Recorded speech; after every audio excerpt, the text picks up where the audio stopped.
2 సంవత్సరాల క్రితం మీ ప్రేమ అభిమానంతో ఆనాడు అత్యధిక ఓట్ల మెజార్టీతో నన్ను మీరు దీవించి పాలేరు శాసనసభ్యుడిగా నన్ను పంపించారు.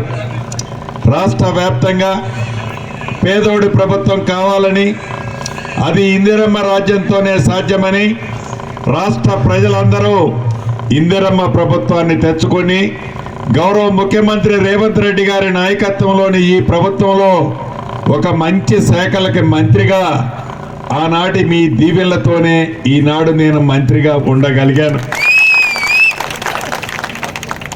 మీకు తెలియంది కాదు, ఈ 2 సంవత్సరాలలో పేదోడి కోసం ఈ ప్రభుత్వం ఎలా తప్పించి పనిచేస్తుందన్నది మీకు తెలియంది కాదు.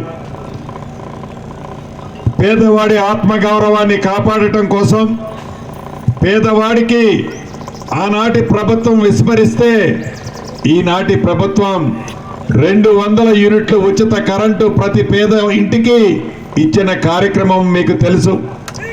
పెద్దోళ్ళు తినే సన్న బియ్యం నా పేదింటి ఆడబిడ్డ తినాలని సన్న బియ్యాన్ని నా పేదింటి ఆడబిడ్డకి ఇచ్చిన సంగతి మీకు తెలుసు. రేషన్ కార్డులు ఇవ్వకపోతే అర్హులైన ప్రతి ఒక్కళ్ళకి కొత్త రేషన్ కార్డులు ఇచ్చాం.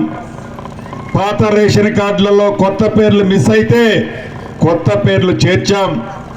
ఆడబిడ్డ ఆర్టీసీ బస్సులో ఎంత దూరం ప్రయాణం చేసినా ఉచిత బస్సు సౌకర్యాన్ని కల్పించాం.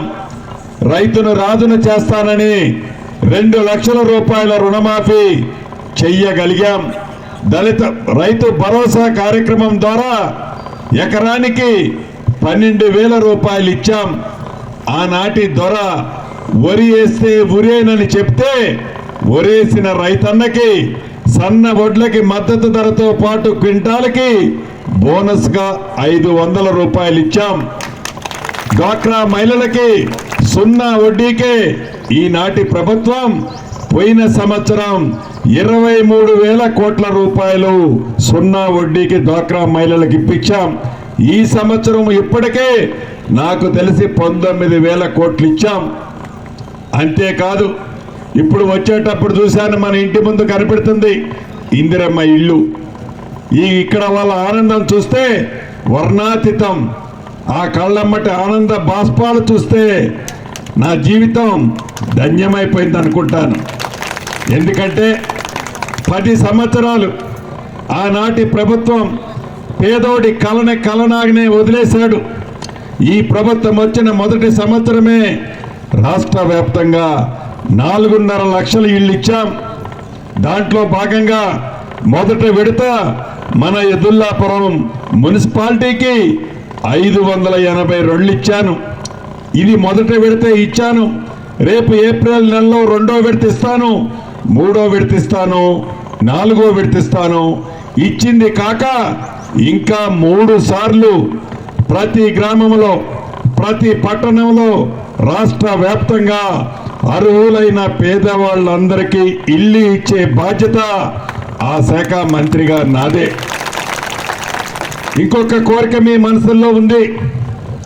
అన్నా, ఇళ్ల స్థలం ఉన్నోళ్ళకి ఇల్లు ఇస్తున్నావు, ఇళ్ల స్థలం లేని వాళ్ళ పరిస్థితి ఏందన్నా అని నా చెల్లి నాకెళ్ళి చూసి తల ఊపుతుంది.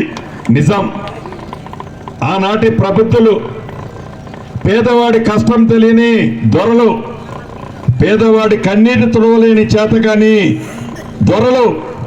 ఈనాటి ప్రభుత్వం ఇందిరమ్మ ప్రభుత్వం అంటేనే పేదవాడి కష్టం తెలిసిన ప్రభుత్వం. కాబట్టి ఇళ్ల స్థలం ఇచ్చే మంత్రిని కూడా నేనే, ఇళ్ల స్థలం ఇచ్చే మంత్రిని కూడా నేనే. కాబట్టి ఈ యదుల్లాపురమే కాదు, ఈ పాలేరు నియోజకవర్గమే కాదు, రాష్ట్ర వ్యాప్తంగా ఈ ఎన్నికల కోడ్ అయిపోయిన తర్వాత ఎక్కడైతే ప్రభుత్వ స్థలము నివాసానికి యోగ్యంగా ఉందో అక్కడ గతంలో తీసుకొని నిరుపేదలకి ఇళ్ల స్థలము తప్పకుండా ఇచ్చే బాధ్యత నాదేనని మీ ఇంటి పెద్ద కొడుకుగా ఈ వేదిక మీద నుంచి తెలుపుతున్నా.